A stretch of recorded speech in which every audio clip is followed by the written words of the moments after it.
नरेंद्र मोदी ने मध्य प्रदेश में एक नहीं, दो नहीं, चार नहीं, बल्कि 8, 10 मुख्यमंत्री के चेहरे उतार दिए। कांग्रेस पार्टी राजस्थान में चुनाव हार गई। आज वही रणनीति बीजेपी और नरेंद्र मोदी के लिए मुश्किल साबित हो रही है। जब डिनर पर उन्होंने अपने विधायकों को बुलाया तो इसे नरेंद्र मोदी के सामने चुनौती माना गया, बगावत मानी। तो जिस तरह से इस बार आदिवासियों ने भारतीय जनता पार्टी को वोट दिया है, वो वोट क्या लोकसभा में वापस आएगा। हो सकता है कि कर्नाटक में कुछ सीटें बीजेपी को मिल जाए या एक आध सीट तेलंगाना और आंध्रा में मिल जाए, लेकिन सारी उम्मीदों पे उसे हिंदी पट्टी से लगी हुई। इसलिए इन तीनों राज्यों में मुख्यमंत्री बनाने को लेकर के फूंक फूंक कर कदम नरेंद्र मोदी रख रहे हैं।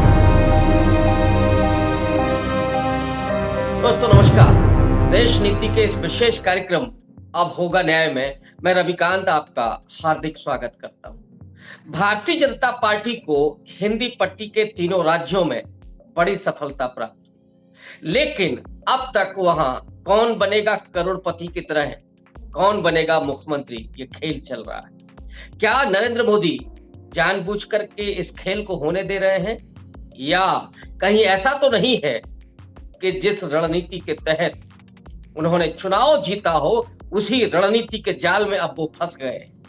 जैसे मध्य प्रदेश में जहां पिछले 18 साल की एंटी इनकम्बेंसी थी, नरेंद्र मोदी ने वो दांव चला था जिसके आगे कांग्रेस पार्टी चारों खानों चित हो गई। नरेंद्र मोदी ने मध्य प्रदेश में एक नहीं, दो नहीं, चार नहीं, बल्कि 8, 10 मुख्यमंत्री के चेहरे उतार दिए थे। 7 तो वो सांसद थे जिन्हें दिल्ली से सीधा भेजा गया था, और इसके अलावा शिवराज सिंह चौहान, नरोत्तम मिश्रा, कैलाश विजयवर्गीय, ये भी मुख्यमंत्री के लाइन में थे, और इसके जरिए उस पूरे समाज को इन सांसदों के, इन नेताओं के अपने जाति में ये मैसेज दिया गया कि वो मुख्यमंत्री हो सकते हैं। और यही कारण है कि वोट मिला बीजेपी को।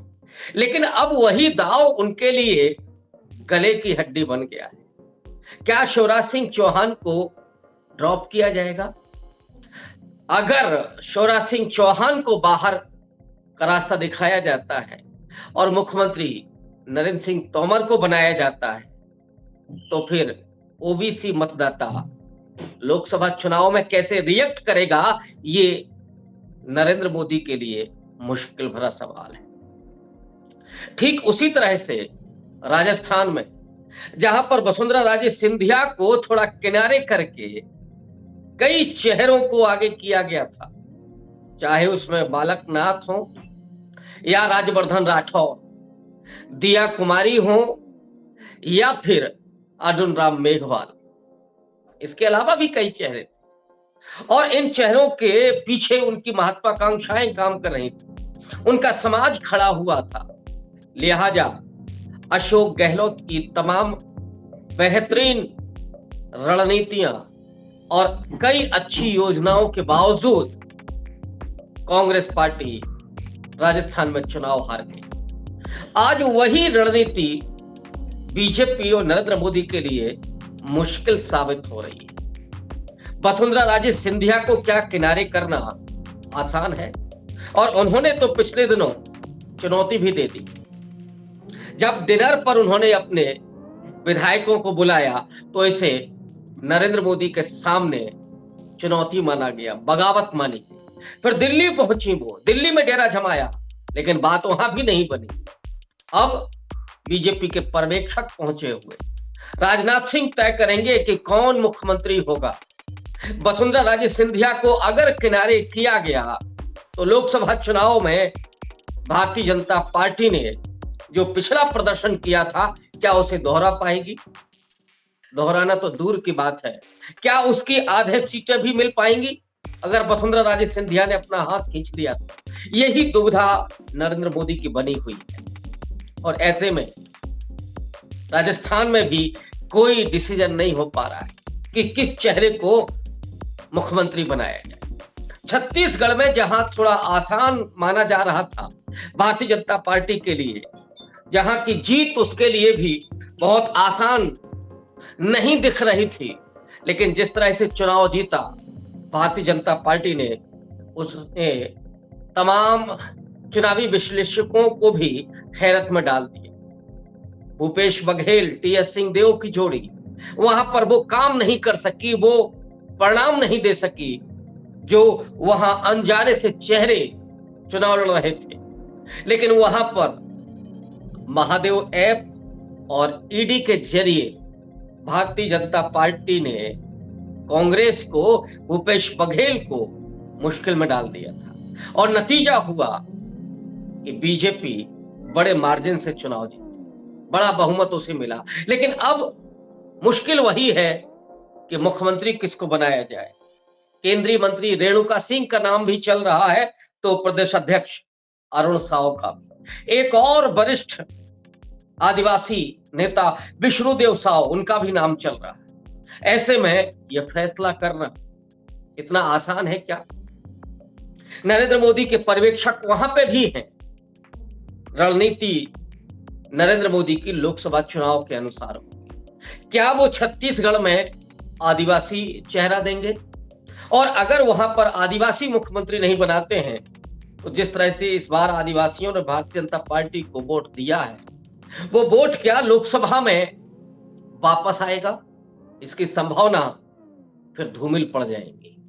क्योंकि जिस तरह से राहुल गांधी आदिवासियों के सवाल को उठा रहे हैं और लगातार जिस तरह से वो उन उपेक्षाओं को, उन उम्मीदों को उठा रहे हैं, जल जंगल जमीन के सवालों को उठा रहे हैं, भूपेश बघेल के खिलाफ वहां पर एंटी इनकम्बेंसी थी, आदिवासियों में नाराजगी थी, उसको समझा नहीं गया।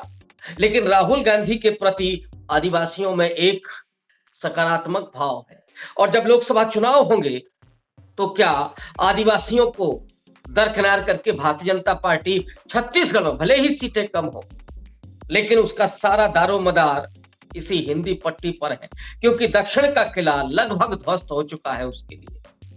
हो सकता है कि कर्नाटक में कुछ सीटें बीजेपी को मिल जाए या एक आध सीट तेलंगाना और आंध्रा में मिल जाए, लेकिन सारी उम्मीदों पे उसे हिंदी पट्टी से लगी हुई है। अगर हिंदी पट्टी में उसका नुकसान हो सकता है, तो फिर उसकी भरपाई कहीं से भी नहीं हो सकती।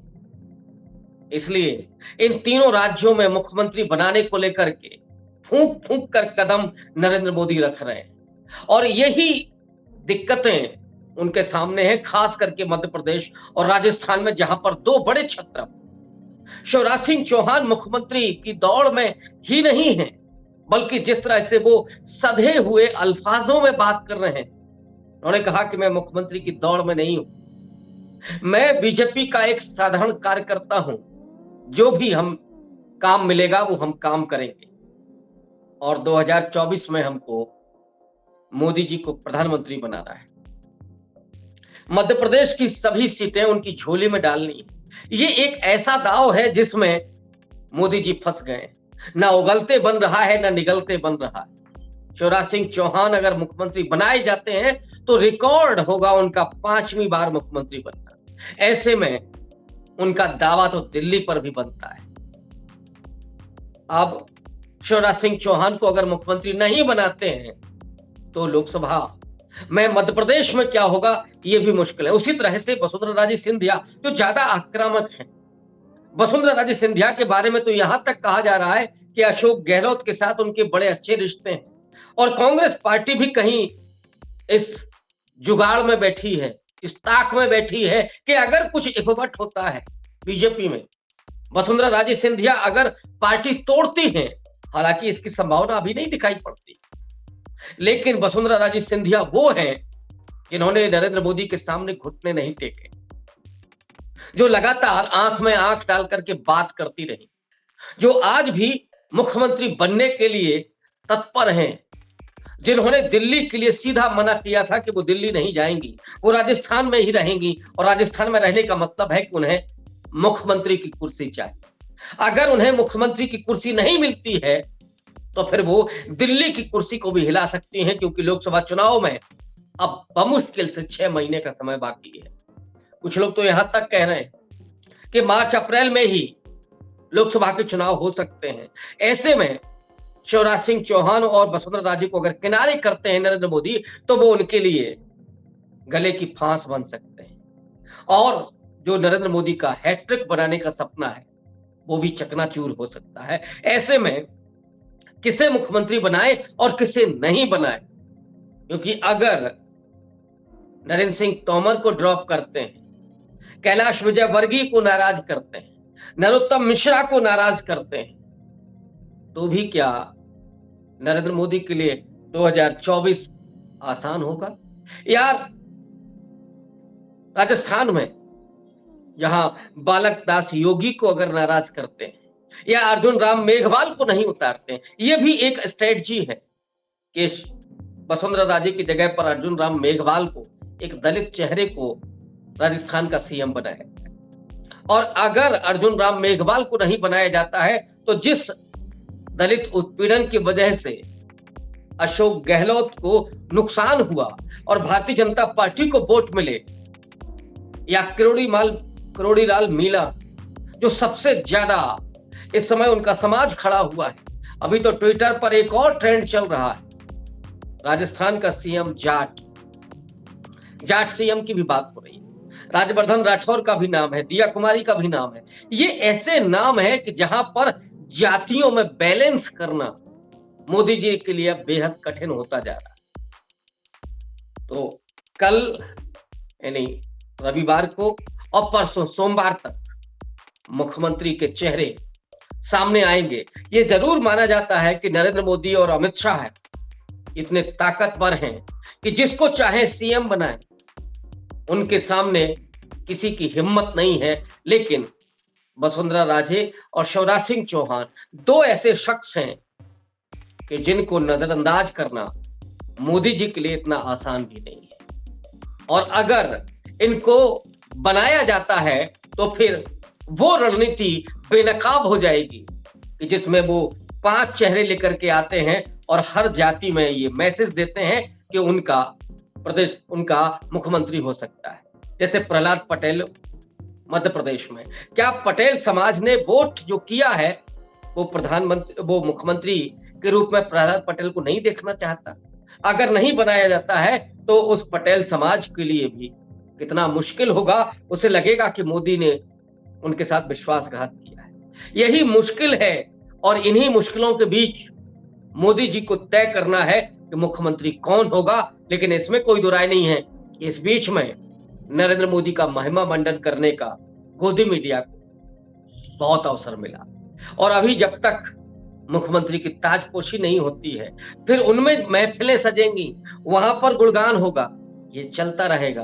क्योंकि गोदी मीडिया को एक ही टास्क मिला हुआ है कि नरेंद्र मोदी को इस देश का नहीं, पूरी दुनिया का सबसे बड़ा नेता दिखाना, और लोगों के बुनियादी सवालों को, महंगाई, बेरोजगारी, शिक्षा, स्वास्थ्य, इन मुद्दों को किनारे कर देना, किसानों की समस्याएं, मजदूरों के मुद्दे, दलित और आदिवासियों के उत्पीड़न, ओबीसी का कास्ट सेंसस का सवाल, इन सबको बेमानी कर दिया जाए, ये कोशिश उस गोदी मीडिया की है। और नरेंद्र मोदी चाहते हैं कि राहुल गांधी के द्वारा और नीतीश कुमार के द्वारा उठाए गए उस कास्ट सेंसस के सवाल को गायब कर दिया जाए। लेकिन इन 3 राज्यों में मुख्यमंत्री के चेहरे के बाद भी ये कश्मकश दूर होने वाली नहीं। शुक्रिया। आप देश नीति।